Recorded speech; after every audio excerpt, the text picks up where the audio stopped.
often I get asked, if I could have one blaster re-released in something like the Icons line with upgraded internals up to the standard elite velocities, what would I choose? And the answer is usually something from the Dart Tag line, because damn it, the Dart Tag line was really freaking cool. Look at this blaster. It looks a little weird, but it also looks really cool. This was NERF's like competitive line, because I guess NERF was competitive at some point. They don't do that anymore, that's for sure. But the Dart Tag line was cool because, well, they had darts with Velcro on them, and you wore a vest that the dart would stick to, and that would count as you getting a tag and something. This was literally a thing that they did like all around the world, like competitions with prizes and whatnot. Not a thing they really do anymore, unfortunately, but this has been one of my favorite blasters. I can tell you a couple of reasons why, such as the fact that it's extremely comfortable. It looks really cool. All of these yellow bits, well, except for this, will pop off and you can paint them and they look excellent painted. And the Speedload 6 here is, well, you can probably tell, it's got an internal magazine where you just take a dart and just shove it in there, and it can hold 6 of them, and then you can prime it back, and whoa, it's like a magic trick, the flippin' dart's gone. You fire it, and everybody's happy until they feel the velocity compared to modern day blasters, which is, because this is reverse plungered, not very great. There's one other thing I really like about this blaster, though, and that it has slam fire. So think of having like a reloadable 6-shot Retaliator, although this might actually be larger than a Retaliator, that also has slam fire, and it's not hard to get like a handful of darts as long as they're all in the same orientation and just shove them in there. Excellent blaster, but again, doesn't really perform all that well. 51.8. Not great, not exactly usable for today's market. I mean, a Jolt is about the same velocity if you needed some other comparison to a modern day blaster. Enter this one that was sent to me from Elliot, and it's a direct plungered version of it. And I've had this for a very long time, as some of you may know, and Walcom, where the hell is the video on the direct plunger Speedload 6? And well, when I got this blaster from him, I noticed that it actually hit worse than the normal reverse plungered one, which made absolutely no sense whatsoever. So now we gotta kind of figure out why this one is hitting so soft. And I actually did come up to the answer to that problem, or rather Luchathor13 did, because he finally took this apart and played around inside of it, because as you know, I don't have very good luck with springers. And he cursed so much it wouldn't be acceptable pretty much anywhere on the internet. He hated every second of it. He wanted to burn it, break it, and he gave up, and then got back into it with some gentle coaxing, and here we are with it put back together. And I was originally just going to do this video where I just took some pictures and popped them up on the screen, and we could talk about it without me having to take it apart. But I do believe that he's raised both of our expertises enough that I can hopefully take this apart and show you how this was done, the problems with it, and why the adventures of the direct plungered Speedload 6 may not be as fruitful as we would want. But first, I have to take this flippin' blaster apart, and there are quite a few screws in it.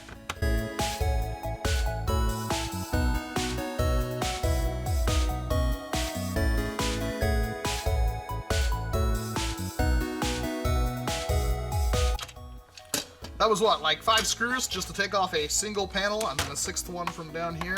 And that also reveals more screws. There's a lot of screws in this blaster. So for this one, you actually do need some kind of prying tool, because for some unexplained reason, not only are there a bunch of screws in this blaster, but there's also pins that hold lots of things together. This is, well, I know why they don't make more blasters like this anymore, but they just make it really difficult to not hate taking this thing apart. So first things first in this blaster, you've got the internal magazine thing, which is very similar to what you'd find inside like the DL44 and the Jakku blaster and stuff like that. But it's on rollers and stuff like that, which means it should be pretty darn cool. At least you'd think so. This magazine was modded when I got it. It actually had a stop and then a little extra little bit of lift to it to help it load in these darts, because it was meant for like taggers and stuff like that. However, I don't know why that had to be done, because this one, which I've had forever, works perfectly fine with tagger, or like any dart. I can actually load a mix of darts into it, it doesn't jam.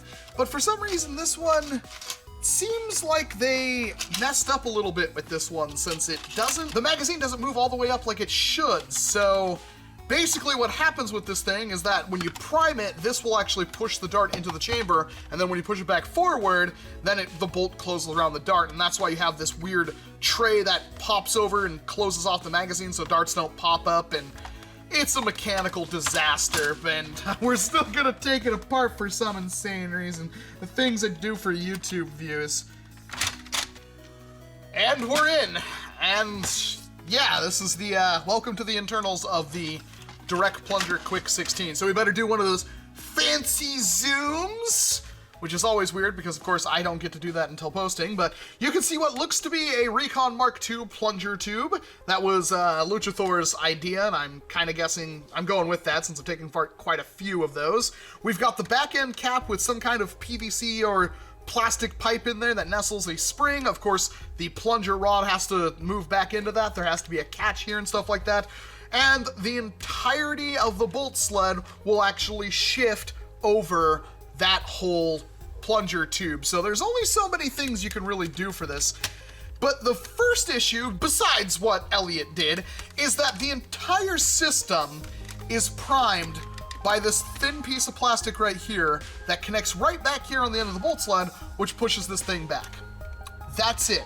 That is the entirety of the priming strength of this blaster. This is as bad, I think, maybe not nearly, almost as bad as the Shadow ICS-6. So even if you did have a massive kind of plunger tube and spring combo and everything in here, I don't think this mechanism would hold up. It's going to break at some point. I would be actually not surprised if stock ones haven't broken at some point.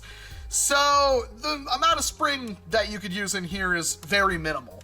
And of course, you have to get everything aligned perfectly. I think one of the reasons why this thing is not doing so well is because he kind of like, and I don't want to have to pull all of this stuff out, but he kind of just used like a bed of wrapped tape to like keep this thing in line, because of course this thing is like, it has to be able to be in line with the system, so yeah, and you can even tell just by looking at it. If I hold it up like that, it's cockeyed already, and it would take a lot of concerned effort to get that even and not being weird. And one of the issues I have with one of the first mods I ever tried to do, which was a Direct Plunger Quick 16, same issue. It's this thing has to be able to kind of like not it has to be in line, and otherwise it won't work.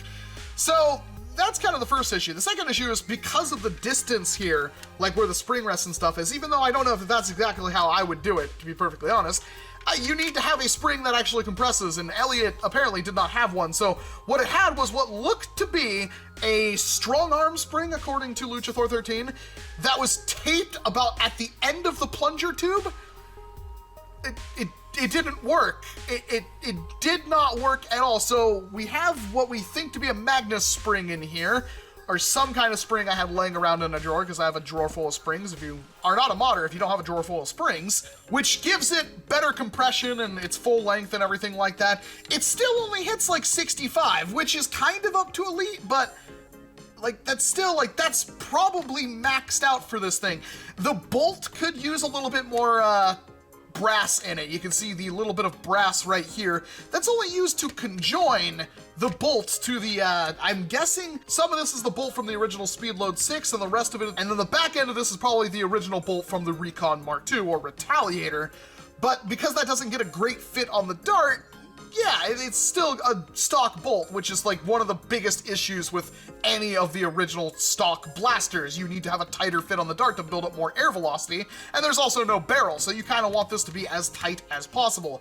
Everything else still works. Slamfire and everything still works. Everything is good, but the performance is just not there. And when you look at the internals of this blaster, yes, it could be done better, and I believe this was one of Elliot's like first mods, and he did a really good job, especially with the tools and materials he had. But when you look at how the fact this entire mechanism has to go over the plunger tube, which means you can't use like any big plunger tubes whatsoever, and the fact that you don't really have long enough room for a barrel, although I think it might be possible if you spent a lot of time to make a sealed barrel system for this, because of the whole mechanism with the darts coming in off a magazine off the side and stuff like that, that's going to be incredibly difficult. And with the whole spring combo problem, and you're starting to...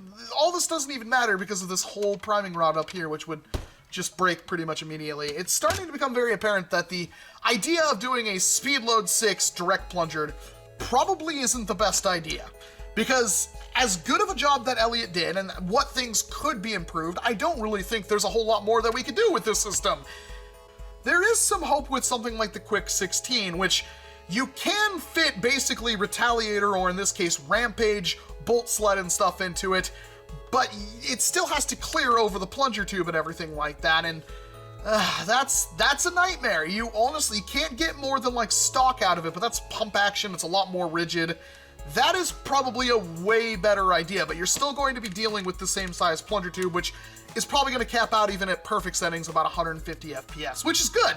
150, I'd say 130 is the comfortable mark. If I can get 130 FPS, pump action, quick 16 blaster that feeds reliably, I would be king of the world. But I don't have that. In fact, the original mod I had, I still have the parts for it somewhere, but it's not worth revisiting. I would have to restart. And honestly, with how much engineering and problem solving would go into this, I'm not sure if I'll attempt it or not. I did pick up another Rampage, so I have plans of attempting it again some point, but as for the Speedload 6, I don't think this one is honestly worth that modding unless you really want one that's going to hit maybe 80 FPS, 85 FPS maxed out. And again, I would very much worry about this piece right there. But there you have it. Everybody who wanted to see in this, everybody who wanted to tackle this, the idea is here. Elliot did a good job of that, and with some better tools and a little bit more know-how, in fact, I think Elliot is far beyond this at this point, this could be done much better and be much more reliable and a lot more powerful. But I still think there's too many flaws to make this system really worth investing a lot of time into. But let me know what you think about the idea of a direct plungered Speedload 6 down in the comment section below. It is one of my favorite blasters, but I'm ready to throw in the towel until this whole system gets modified by Hasbro to do something better. And I really hope we see these kind of blasters as mechanically complex. I would pay $40 for a 6-shot pistol like this that worked with, that had mod potential. If I could hit 100, 120 FPS Hasbro, I would spend $40 on that. I know a lot of other people wouldn't, but I sure as heck would. But, you know, regardless, I'm yelling at the wind right now. I'm Walcom S7, thank you very much for watching this video, and of course, I hope to see you in an entirely different one.